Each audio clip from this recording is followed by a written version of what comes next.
m'avoir invité. C'est l'occasion de rencontrer des amis que je n'ai pas vus il y a longtemps. Et nous avons, comme l'a dit Dr Sadrati, travaillé depuis un certain temps sur certains sujets pour nos sociétés.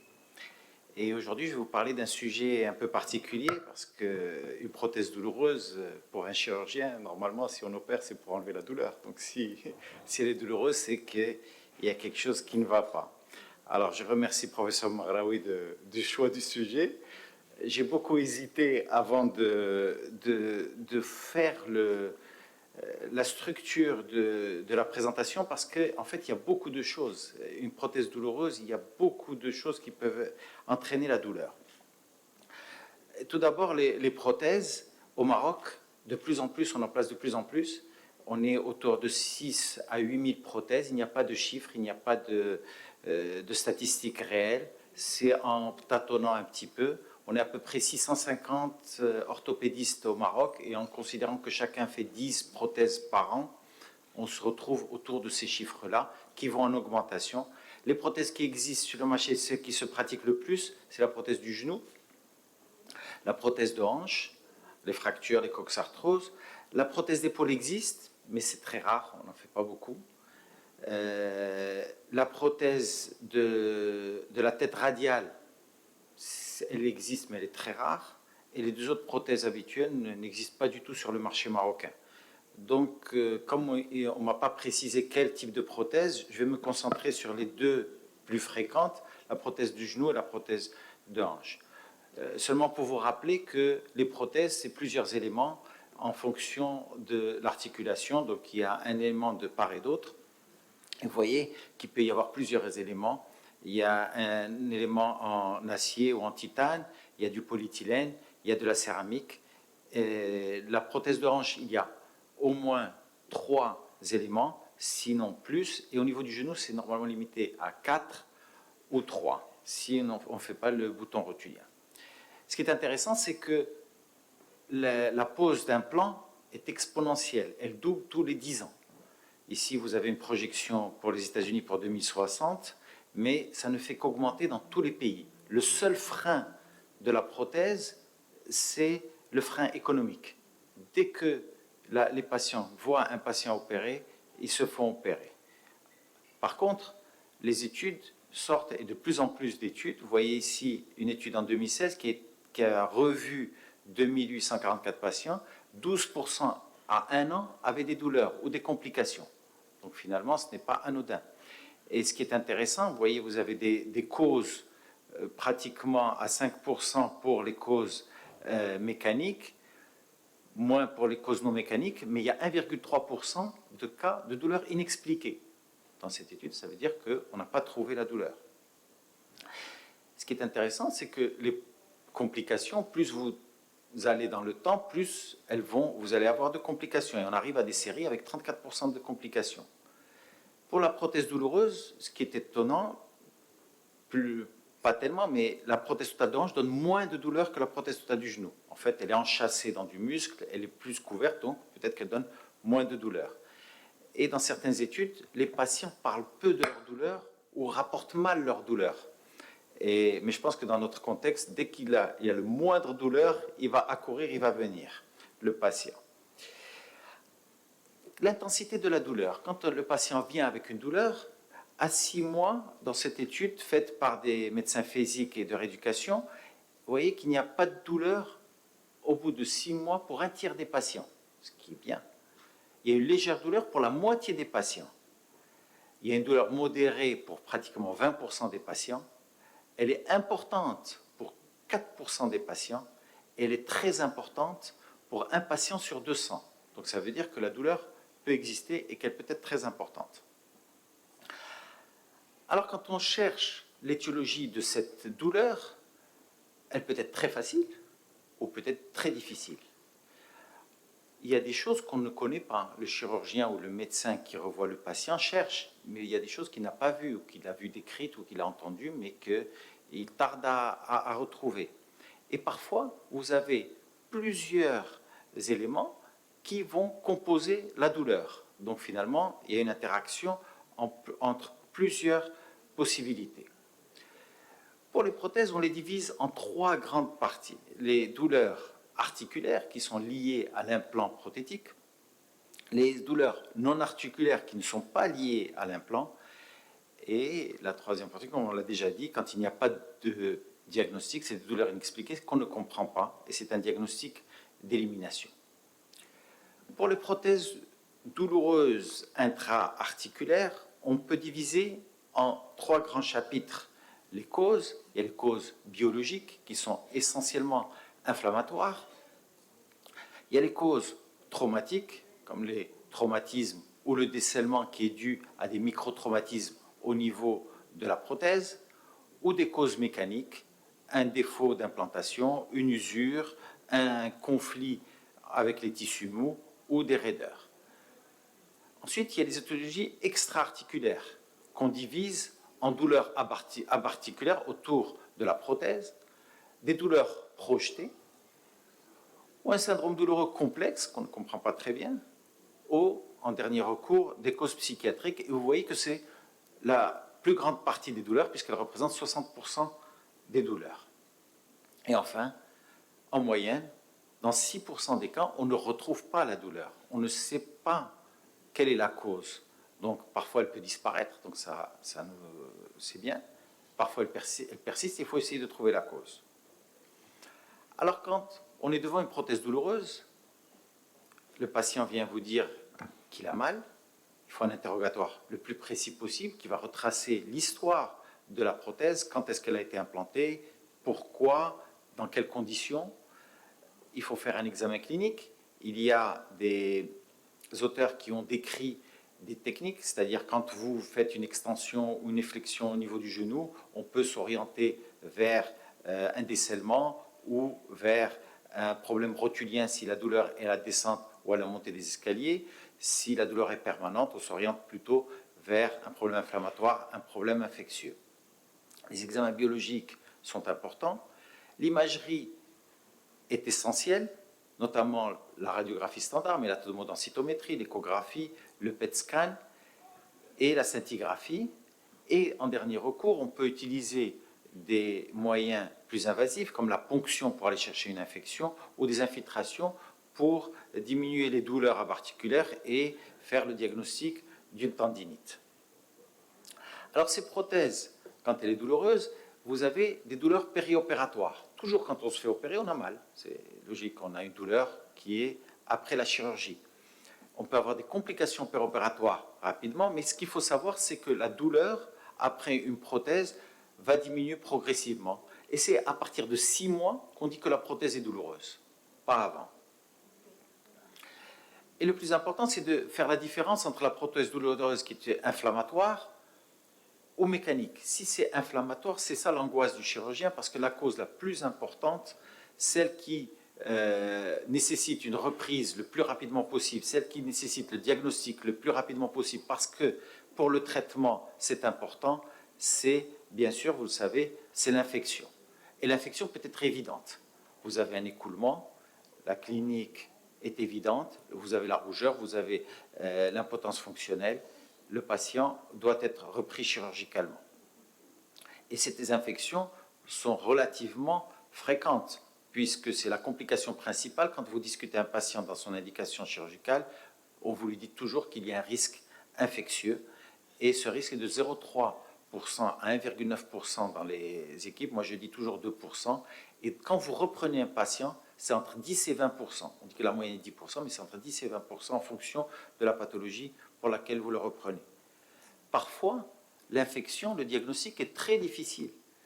La clinique ne vous dit rien, la biologie, on ne retrouve rien, à la scintigraphie, c'est très peu parlant, la ponction n'est pas, on ne retrouve rien, et c'est des patients qui font des infections à bas bruit qu'il faut surveiller et répéter les examens jusqu'à faire le diagnostic si ça va être une infection.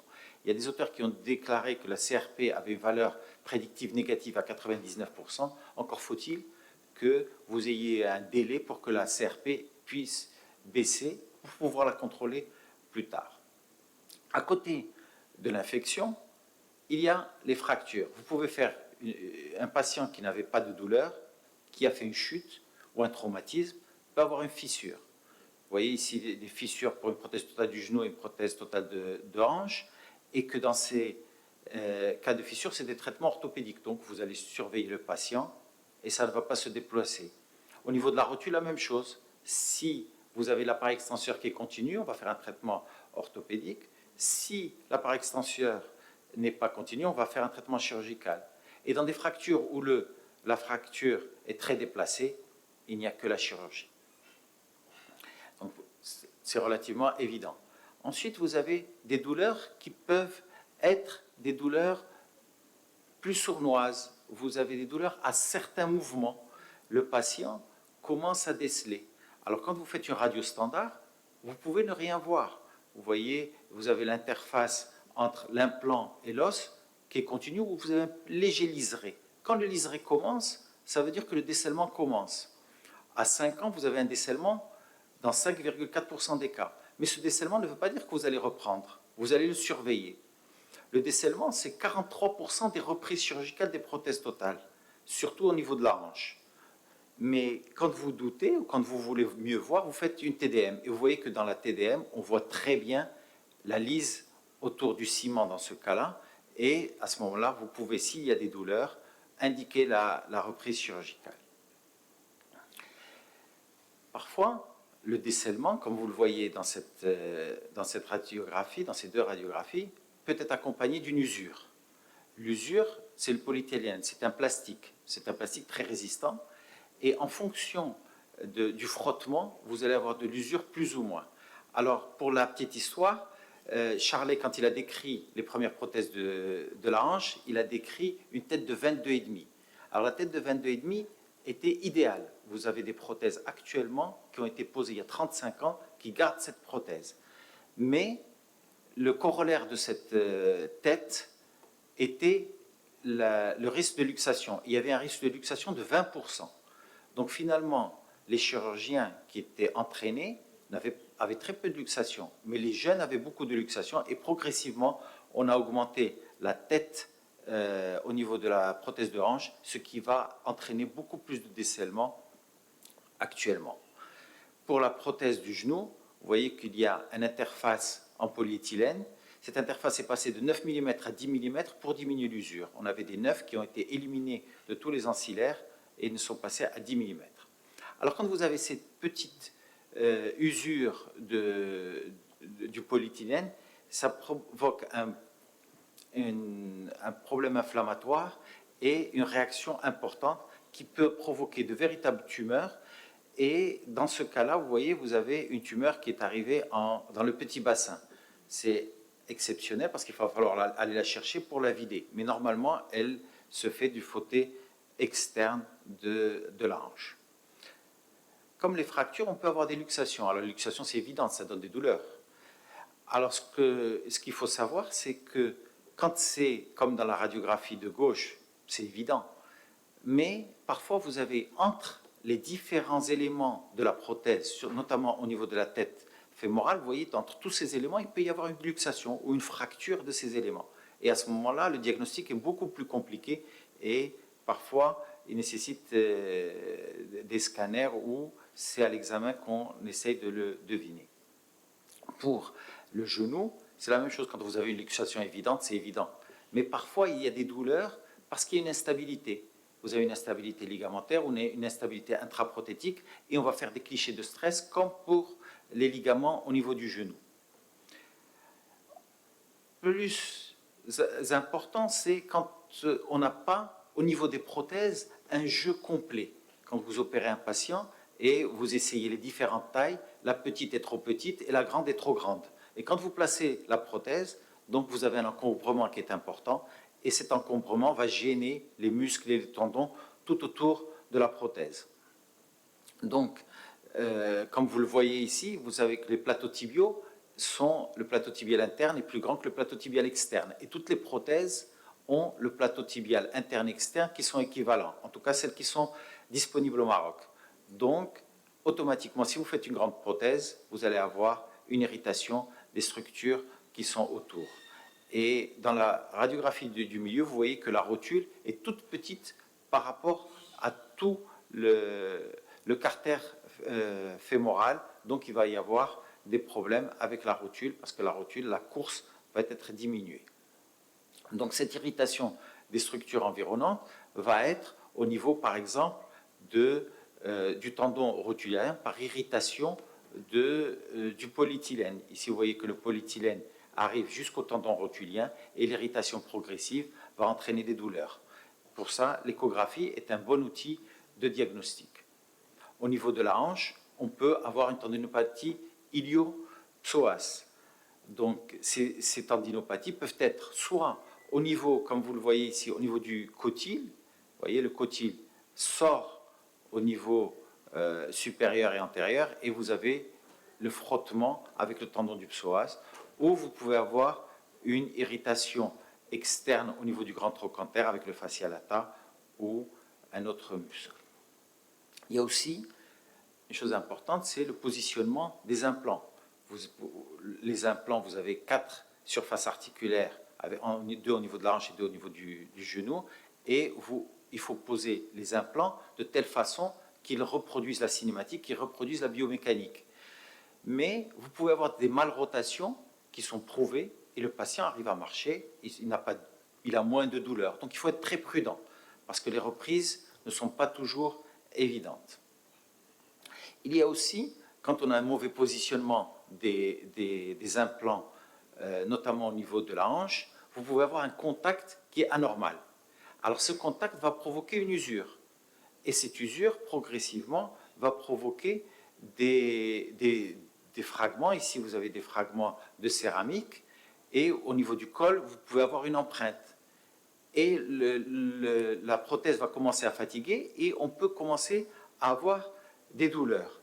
Et cela peut entraîner une fracture de l'implant ou de la tige ou au niveau de la tête quand c'est en céramique.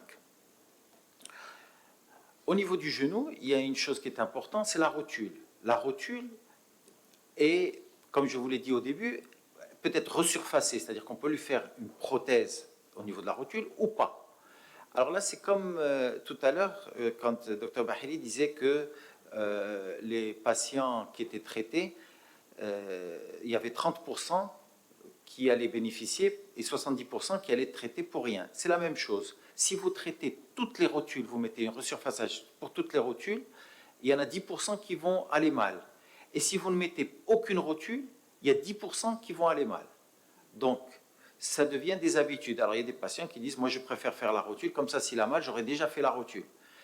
Sinon, il y a des chirurgiens que quand ils voient que vous n'avez pas fait la rotule, ils disent « ah, il ne vous a pas fait toute l'intervention, je vais vous faire la rotule et vous allez aller très bien ». Donc ça, c'est une discussion entre chirurgiens, c'est resurfacer ou ne pas resurfacer la rotule. Mais le mauvais positionnement, quand on fait la rotule, elle est mal positionnée, ça pose un problème. Vous voyez les deux cas qui sont à gauche. Ici, vous voyez que la rotule n'est pas parallèle au carter et qu'ici, il y a un tilt. Elle est basculée d'un côté par rapport à l'autre, alors que normalement, vous voyez, ici, le bouton rotulien doit s'engager parfaitement dans le carter. Il y a des douleurs qui peuvent être au niveau de la rotule. Une rotule qui, ici, n'a pas été resurfacée, on n'a pas mis de prothèse sur la rotule, mais c'est la voie d'abord. Si la voie d'abord sectionne les artères et la vascularisation de la rotule, vous pouvez avoir une nécrose de la rotule. C'est exceptionnel, mais ça peut arriver dans l'année et c'est des douleurs qu'on ne comprend pas très bien. Parfois, on fait la scintigraphie, mais à terme, progressivement, une fois qu'elle est nécrosée, on le diagnostic sur la radiographie standard. Vous avez également les ossifications. Les ossifications, quand elles apparaissent tardivement, ici, quand vous avez des stades 4 à gauche, bon, vous la voyez, mais au début, on ne la voit pas. Donc, c'est un patient qui est inflammatoire, qui a des douleurs inflammatoires, et on ne comprend pas très bien. La scintigraphie peut nous permettre de savoir qu'il y a ce problème, mais c'est en attendant et l'évolution qui va nous donner les ossifications. Une fois qu'elles sont découvertes, il va falloir prendre la décision, est-ce qu'on les enlève ou on ne les enlève pas.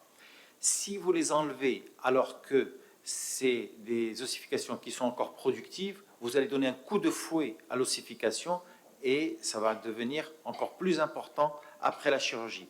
Donc la scintigraphie est importante pour savoir si les ossifications sont calmes et à ce moment-là, on pourra éventuellement les enlever. Il y a des douleurs neurologiques. Ce sont des douleurs qui surviennent au niveau de la prothèse totale de hanche, surtout du fait de la voie d'abord. Actuellement, la mode, c'est la voie d'abord antérieure. On passe à côté du nerf cutané latéral et on a une neurapraxie dans 18% des cas, ce qui est très important. Pour le nerf sciatique, c'est plutôt la voie postérieure. Dans des prothèses primaires, il y a une neurapraxie dans 0,5% des cas et dans 1% des cas dans les révisions. Et ça se traduit parfois par une paralysie du sciatique poplité externe, notamment dans les allongements. Et pourquoi on fait des allongements? Parfois c'est un défaut de réglage ou c'est une instabilité. Parce que techniquement au Maroc, il n'y a pas des prothèses qui permettent de ne pas allonger, c'est-à-dire que pour que le bras de levier soit suffisant, on latéralise la prothèse. On n'a pas de prothèse latéralisée au Maroc, donc pour compenser, on allonge. Dans les prothèses totales du genou, on peut avoir des lésions du sciatique poplité externe et normalement, c'est des corrections de grandes déformations. Il y a aussi, comme dans toute chirurgie, l'algodystrophie.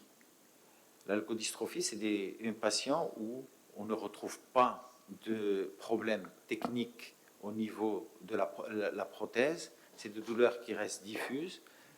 Et ce que cela entraîne, c'est essentiellement une raideur. Vous voyez ici, c'est une patiente qui a eu une prothèse qui s'est compliquée d'une algodystrophie et qui a une patella baja, donc elle va avoir une raideur dans les suites. Et un diagnostic qui est très difficile à poser, c'est l'allergie. On peut avoir une allergie pour une prothèse. Alors, le diagnostic, c'est un diagnostic d'élimination, c'est-à-dire c'est un patient, on a prouvé qu'il n'y a pas d'infection, il n'y a pas de décèlement, la prothèse, elle est bien placée, il n'y a pas de défaut d'orientation, elle n'est pas trop grande, et on ne retrouve rien. Donc, mais il y a une chose qui met la puce à l'oreille, c'est une patiente qui, le premier jour, dès que vous l'avez implantée, elle n'allait pas bien. Le diagnostic est difficile. Quand on interroge, on peut essayer de retrouver une allergie. Il faut faire un bilan allergologique et on incrimine souvent le nickel, mais il y a beaucoup d'autres produits. Et finalement, on se résout parfois à les reprendre avec des prothèses qui n'ont aucun métal de la prothèse antérieure. Mais après toutes ces étiologies, les douleurs sont possibles, mais 50% des patients sont très satisfaits après une prothèse totale du genou dans ce cas-là. Mais ce qui est intéressant, c'est de dire que 20% ne sont pas satisfaits. Et ce n'est pas seulement à cause de la prothèse, c'est parce que le patient, avant de lui poser la prothèse, il avait d'autres attentes. C'est-à-dire que ces attentes n'ont pas été satisfaites. Donc lui s'attendait à pouvoir prier avec sa prothèse, il s'attendait à pouvoir courir avec sa prothèse, il s'attendait à faire des choses qu'on ne lui a pas expliqué qu'il ne pourrait pas faire. Donc il va avoir mal. Et dans ce cadre-là, il y a une équipe australienne qui a essayé de voir les patients avant la chirurgie et de prendre des mesures, d'évaluer la marche, d'évaluer tout ce qui est le patient avant la chirurgie et de le revoir après la chirurgie et de faire un algorithme pour voir les patients qui, selon quels critères, ils pourraient évoluer favorablement. Donc, les pathologies que je vous ai présentées sont essentiellement des pathologies chirurgicales. Il reste les pathologies non chirurgicales et je vous ai dit que c'est quand même les plus importantes puisqu'elles représentent près de 60%. Et c'est des douleurs, à ce moment-là, c'est des pathologies qu'on va reprendre en équipe, c'est-à-dire on va les envoyer ou discuter avec d'autres confrères pour voir comment leur soulager leur douleur. Alors vous voyez, il y a vous, les rhumatologues, il y a les médecins de médecine physique et de rééducation, il y a les chirurgiens du rachis, il y a les angiologues, il y a aussi pour les causes neurologiques les neurologues quand on n'arrive pas à trouver de solution. Vous avez pour les syndromes douloureux complexes les médecins d'un centre antidouleur. Et quand on ne comprend rien, et quand il y a un profil du patient particulier, on essaye de l'aider par un psychiatre. Donc pour vous dire que finalement cette prothèse douloureuse, il y a deux grandes possibilités. Soit un diagnostic très facile, ce moment-là, on va trouver la solution, on va essayer d'aider le patient. Soit un diagnostic qui est difficile. Et là, il faut s'armer de courage, il ne faut pas lâcher le patient. Il y a des algorithmes, j'ai essayé de résumer ces différents algorithmes. Et ce qui est important dans ces algorithmes, c'est qu'au début, on élimine ce qui est infectieux. C'est ça le plus important. Parce que l'infection, si on ne la prend pas au départ, on va être en retard. Et tout le reste, on le prendra progressivement. Et vous allez me dire, ce qu'on n'a rien trouvé, ce qu'il n'y a pas d'étiologie, on ne sait pas ce qu'il faut faire. Est-ce qu'il faut les reprendre? Peut-être. On les reprend parfois, mais on attend. Il faut attendre au moins 2 ans. Et on voit. Il faut les présenter en consultation multidisciplinaire, discuter de ce patient, voir ce patient, le faire voir par d'autres collègues. Et ensuite, si on ne trouve rien, on peut le reprendre. Et je conclurai en disant qu'il faut, ce que vous avez dit tout à l'heure, il faut écouter le patient. Si le patient a mal, il a mal. Donc il faut essayer de rechercher l'étiologie de cette douleur. L'examen clinique est difficile. Parfois, il est trompeur. Vous avez un tableau inflammatoire pour une cause mécanique. Et vous pouvez avoir une cause inflammatoire qui donne un tableau mécanique. Donc, il faut bien. Les bilans paracliniques sont importants. Ils nous orientent fortement pour le diagnostic. Et quand on ne comprend pas, quand on ne trouve pas, il faut savoir s'entourer de ses collègues pour trouver une solution pour le patient. Voilà, je vous remercie.